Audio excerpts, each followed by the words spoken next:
Good afternoon, beautiful people. I have been doing a lot of studying, and it's one um, topic, I'll say, that's been resurfacing and coming over and over. Um, and it's that there's always a blessing in the valley. So it's easy for us to get discouraged and to lose our passion in the valley. And when I'm talking about valley, I am talking about financial issues. I am talking about what we view as lack of. I am talking about the problems or issues at work with our employees and employers. I am talking about issues with family members. I am talking about the issues if you're going through it in your marriage, issues with your children, health issues. I am talking about that valley, those things that are tough, that are rough, the things that you're going through where you see no way out. Those are the valleys. And many of us are in them or have been in a valley. And I've just been finding that it's best to praise your way through it, to praise our way through it, and to have a positive outlook and a positive attitude in the midst of the valley.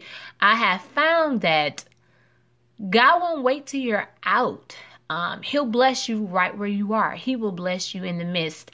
Scripture says, matter of fact, David said that God will prepare a table for me in the presence of my enemies. He didn't say that he would remove my enemies. He didn't say that he would eliminate them, that he would remove everything that's bothering me, that's getting on my nerves, that I cannot stand, and then prepare the table.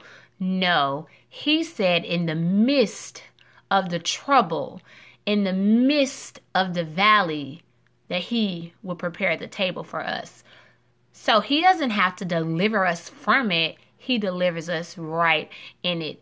Scripture says in the story about Isaac. So Isaac was in a great famine. And I mean, no one's crop would grow. There was no rain, water, no sunshine, any of that. But did Isaac let that stop him? Did he allow that to conquer him? Did he allow it to change his outlook and his perspective? Nope. What did Isaac do? Isaac went out in that same year and planted. And what did God do? God blessed him, and he received 100-fold return. So God didn't take him out of the famine. He didn't deliver him from it. He blessed him in the midst of the famine. So if you are in a valley, if you are in a famine right now, don't give up. I want you to praise your way through it. Have a positive outlook, a positive mind frame, and don't allow what you see to hinder what you believe. Don't complain about where you are, because there's always a blessing in the valley. God will use where you are. He will use what you are. Where you are, he will use what you have. He's already worked it out, and he doesn't need our help. God knows how to turn a battlefield into a blessing field. We just have to trust him. We have to stand on his word. The word says that the battle is not ours, that it's the Lord's. So he's already won it. He's working everything out together for our good. It's in those dark days. It's in the mist. It's in the midst of the valley. It's in those growing times. I call them character builders, that we grow. That we grow, that God stretches us, that we learn about ourselves. Yes. And we learn to conquer. We learn our strength. And we learn that it's not in us. It's in him. So we just got to take our position. We got to stand still and let God be God in our lives. Be positive. Don't have the spirit of complaining or defeat. And let God be God and work it out.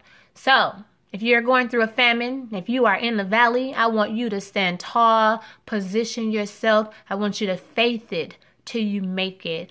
Smile, encourage someone else, give, live, keep taking the steps necessary so that God can bless you, that he can use you. Someone is looking at you and they're pulling from you, they're drawing from you.